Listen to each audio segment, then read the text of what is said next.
വിവിധ മതങ്ങളുടെ തീവ്രവാദ സംഘടനകൾ എന്ന് പറഞ്ഞാൽ രാജ്യത്ത് അസ്ഥിരതയും അരാജകത്വവും ഒക്കെ സൃഷ്ടിക്കുന്ന ഒരു കാര്യമുണ്ട്. തീവ്രവാദം എന്ന് പറയുന്നത് തെറ്റാണോ എന്ന് ചോദിച്ചാൽ ഒരു കാര്യം തീവ്രമായി അതിതീവ്രമായി പറയുന്നതിൽ ഒരു കുഴപ്പമുണ്ട്. കാര്യം കുറച്ച് കുറച്ച് ഉറക്കെ ഉച്ചത്തിലൊക്കെ പറയാം. പക്ഷേ അതിതീവ്രമാകുമ്പോഴുള്ള കുഴപ്പം പിന്നെ അത് മൗലികവാദത്തിലേക്ക് പോകും. മത തീവ്രവാദമൊക്കെ ആണെങ്കിൽ മതത്തിൻ്റെ മൗലികവാദത്തിലേക്ക് പോകും. അതാണ് മത തീവ്രവാദത്തിൽ നിന്ന് മതമൗലികവാദത്തിലേക്ക് പോകും. പിന്നെ മതത്തിൻ്റെ സംഘർഷത്തിലേക്ക് പോകും. ഇങ്ങനെയാണ് എൻ്റെ ഒരു സ്റ്റെപ്പ്.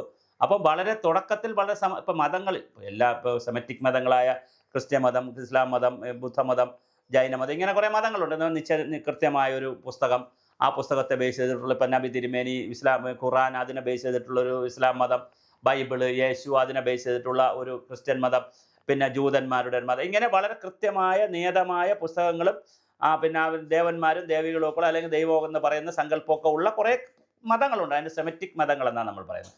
രണ്ടാമത് എന്ന് പറയുന്നതാണ് ഒരു ഫ്രീ മതം, അതായത് വളരെ സ്വതന്ത്രമായ മതമാണ്. എന്ന് പറഞ്ഞാൽ ഇപ്പോൾ ഇഷ്ടമുള്ള ദൈവത്തെ ആരാധിക്കാം, ആരാധിക്കാതിരിക്കാം, ഇഷ്ടമുള്ള രൂപത്തിൽ ആരാധിക്കാം, ഇഷ്ടമുള്ള സ്ഥലത്ത് വെച്ച് ആരാധിക്കാം, ഇഷ്ടമുള്ള ഫോമിൽ ആരാധിക്കാം, ഇങ്ങനെ പല തരത്തിലേക്കുള്ള സ്വാതന്ത്ര്യം അനുവദിച്ച് നിയതമായ ചട്ടം. ഇപ്പോൾ ഒരു ഗണപതി എന്ന് പറഞ്ഞാൽ തന്നെ 10,000-കണക്കിന് രൂപത്തിൽ ഗണപതികളുണ്ട്. പരമശിവൻ എന്ന് പറഞ്ഞാൽ എത്രയോ തരത്തിലുണ്ട്.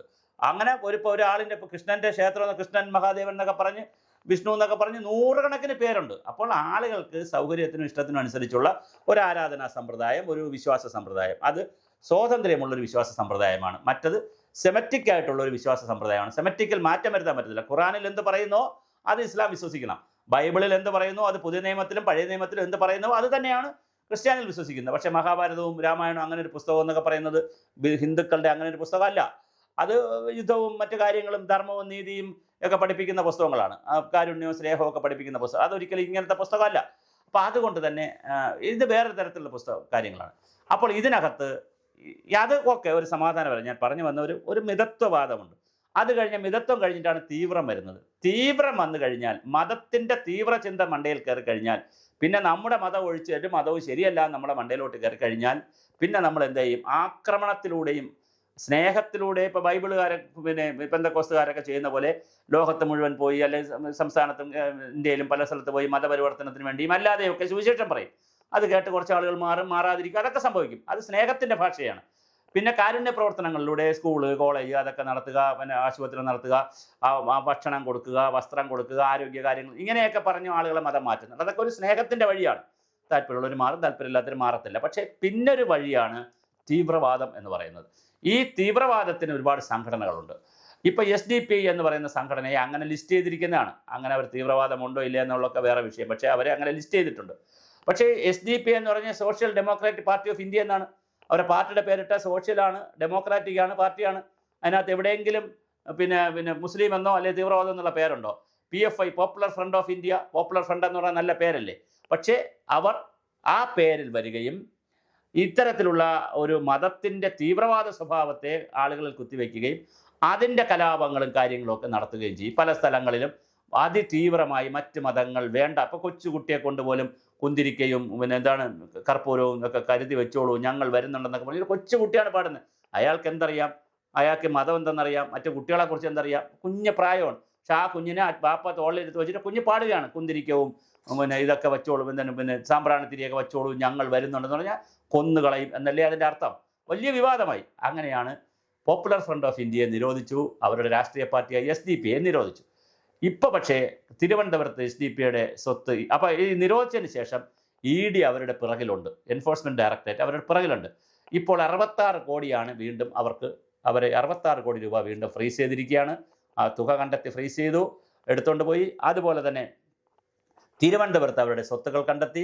ഗ്രീൻ വാലി, പിന്നെ ഇവരുടെ ഒരു വലിയ പ്രത്യേകത, ഇവരല്ല എല്ലാവരും, അതിപ്പോൾ ഹിന്ദു തീവ്രവാദികളായാലും മുസ്ലിം തീവ്രവാദികളായാലും ക്രിസ്ത്യൻ തീവ്രവാദം ഉള്ളവർ ആരെന്ന് ഞാൻ പറയുന്നില്ല, തീവ്രവാദം ഉള്ളവരുടെ ഒരു പ്രത്യേകത, അവർ ഡയറക്റ്റ് പേരിലായിരിക്കില്ല പലതും നടത്തും. ഇപ്പോൾ ഗ്രീൻ വാലി, ഹരിത താഴ്വര, പച്ച താഴ്വര, എത്ര മനോഹരമായ പേരാണ്.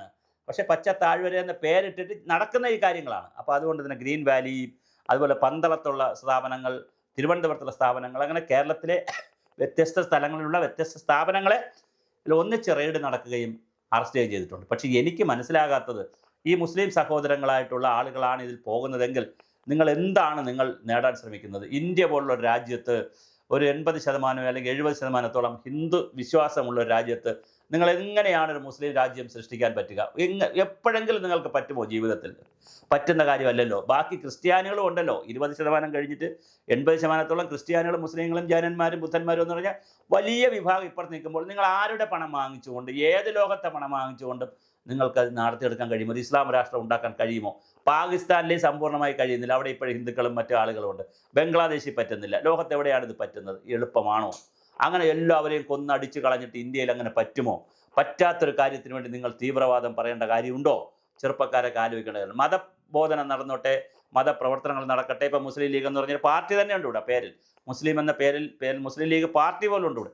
കാര്യങ്ങൾ നടക്കട്ടെ. പിന്നെ വെൽഫെയർ പാർട്ടിയുണ്ട്, ജമാഅത്തുകാരുടെ ഒത്തിരി പാർട്ടികളുണ്ട്. പക്ഷേ നിങ്ങൾ പോപ്പുലർ ഫ്രണ്ട് ഓഫ് ഇന്ത്യ എന്ന പേരിലും SDP എന്ന പേരിലും ഗ്രീൻ വാലി എന്ന പേരിലും ഇങ്ങനെ പല പല പേരുകളിൽ നിങ്ങൾ തീവ്രവാദം കുത്തിവെച്ച് കഴിഞ്ഞാൽ സ്വാഭാവികമായിട്ട് അത് ഒരു സമൂഹത്തിന് അഫോർഡ് ചെയ്യാൻ ബുദ്ധിമുട്ടായിരിക്കും. അതുകൊണ്ടാണല്ലോ മുസ്ലിം സംഘടന, ഇപ്പോൾ സമസ്ത പോലുള്ള സംഘടനകൾ, അല്ലെങ്കിൽ മുസ്ലിം ലീഗ്, അല്ലെങ്കിൽ അങ്ങനെയുള്ള സംഘടനകൾ പോലും നിങ്ങളെ തള്ളിപ്പറയുന്നു. ബാക്കിയുള്ളവർ തള്ളിപ്പറയുന്ന പോട്ടെ, ജമാഅത്ത് ഇസ്ലാമി പോലും അംഗീകരിക്കുന്നില്ല SDPയും PFയും. കാരണം ഇത് വേറൊരു തരത്തിലുള്ള ഒരു സംഘടനയാണ് എന്നൊരു തോന്നലുണ്ട്. പക്ഷേ ധാരാളം ചെറുപ്പക്കാരുണ്ട് അതിനകത്ത്, ചെറുപ്പക്കാരികളുണ്ട്. നിങ്ങൾ ഒരുപാട് ട്രെയിനിങ് കൊടുക്കുന്നു, പണം നടത്തുന്നു, സാമൂഹ്യ സേവന സ്ഥാപനങ്ങൾ നടത്തുന്നു, പല പേരുകളിൽ സ്ഥാപനങ്ങൾ നടത്തുന്നു. ഇത് ശരിയായ ഒരു പ്രവർത്തനമാണോ എന്ന് നിങ്ങൾ ചിന്തിക്കുക. നിങ്ങൾ പിന്നെ ഒരാൾ നബിയെക്കുറിച്ചൊരു നബി, അദ്ദേഹം ജോസഫ് മാഷിൻ്റെ കൈവെട്ടി എന്ന് പറയുമ്പോൾ ജോസഫ് മാഷ് അന്നും ഇന്നും പറയുന്നത് ഞാൻ നബിയെ ഒട്ടും മോശമായി ഒന്നും പറഞ്ഞിട്ടില്ല എന്നാണ് പറയുന്നത്. പക്ഷേ ആ ഒരു തെറ്റിദ്ധാരണയുടെ പുറത്ത് അദ്ദേഹത്തിൻ്റെ കൈവെട്ടുന്നു. എന്തൊക്കെയാണ് നടക്കുന്നത്? നമുക്കിവിടെ പിന്നെ ഒരുപാട് കാര്യങ്ങൾ നമുക്ക് ഈ സമൂഹത്തിൽ നടക്കുകയാണ്. അപ്പോൾ അത് തീർച്ചയായിട്ടും ഒരിക്കലും ചെയ്യാൻ പാടില്ലാത്തതാണ്. അതുകൊണ്ട് മത തീവ്രവാദത്തിൻ്റെ അല്ലെങ്കിൽ മതഭീകരതയുടെ ചിത്രങ്ങൾക്കൊന്നും ഈ രാജ്യത്തിൽ ലോകത്തും ഒരു സ്കോപ്പുമില്ല, ലോകത്തുമില്ല, രാജ്യത്തുമില്ല. അപ്പോൾ അതുകൊണ്ട് അങ്ങനെ ഒന്നും രാജ്യത്തെ മാറ്റാനും കഴിയില്ല. പ്രത്യേകിച്ച് ഇന്ത്യ പോലുള്ള രാജ്യത്തെ ഒരു ഇസ്ലാം രാഷ്ട്രമാക്കാൻ പറ്റുമോ? പറ്റില്ലല്ലോ. ഇസ്ലാം രാഷ്ട്രമാക്കാൻ ഇസ്ലാമുകൾ സമ്മതിക്കുമോ? മുസ്ലിങ്ങൾക്കും അങ്ങനെ മഹാപുരുഷനും താല്പര്യമില്ല ഇന്ത്യ ഒരു ഇസ്ലാം രാഷ്ട്രമാക്കണമെന്ന്. അപ്പോൾ അങ്ങനത്തെ ഒരു വിഷയം നിൽക്കുന്ന സ്ഥലത്ത് നിങ്ങളുടെ പ്രവർത്തനങ്ങൾ വളരെ സൂക്ഷിച്ച് കൊണ്ടുപോകണം.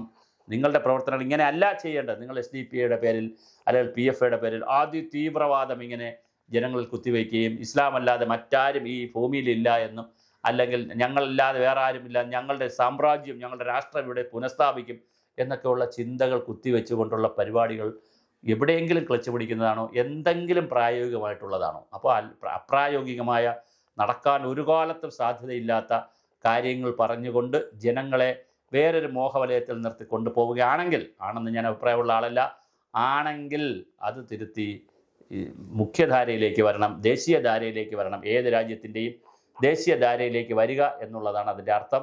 അതിലേക്ക് വരുന്നതിനുള്ള എത്രയോ ആളുകൾ, എത്രയോ സമുദായങ്ങൾ, എത്രയോ മതസംഘടനകൾ അവർ കൃത്യമായി ഇവിടെ മതത്തിൽ വിശ്വസിച്ചുകൊണ്ട് തന്നെ സമാധാനപരമായി ജീവിക്കുന്നു. എല്ലാവരെയും ഉൾക്കൊള്ളുന്നൊരു മണ്ണാണിത്. ഇവിടെ ഈ വേലകൾ കാണിക്കുന്നത് സ്വാഭാവികമായിട്ടും PFക്കാരായാലും SDP-ക്കാരായാലും അവർക്കത് ഗുണകരമല്ല. ഇപ്പോൾ റെയ്ഡ് നടന്നിരിക്കുന്നു, അതിൻ്റെ വാർത്ത എല്ലാ ഭാഗത്തും വന്നിട്ടുണ്ട്. ഞാൻ റെയ്ഡിൻ്റെ വാർത്ത ചെയ്യാനല്ല ഇത് ചെയ്തത്, ആൾറെഡി വന്നു കഴിഞ്ഞ വാർത്തയാണ്. എനിക്ക് നിങ്ങളോട് മുസ്ലിം സഹോദരങ്ങളോട് പറയാനുള്ളത്, ഒരു തീവ്രവാദം കൊണ്ടും ഒന്നും നേടിയിട്ടില്ല, ലോകം ഒന്നും നേടുകയുമില്ല, നേടിയാലത്തത് മുന്നോട്ട് പോവുകയുമില്ല. നിങ്ങൾ താൽക്കാലികമായി ആരെങ്കിലും ജയിച്ചാൽ അതിനേക്കാൾ വർദ്ധിത വിജയത്തോടുകൂടി നിങ്ങൾ തോൽപ്പിക്കുന്നവർ കയറി വരും. ഓരോ തുള്ളി ചോരയിൽ നിന്നും 1000 പേർ ഉയരുന്നു എന്നാണല്ലോ നമ്മൾ പഠിച്ചിട്ടുള്ളത്.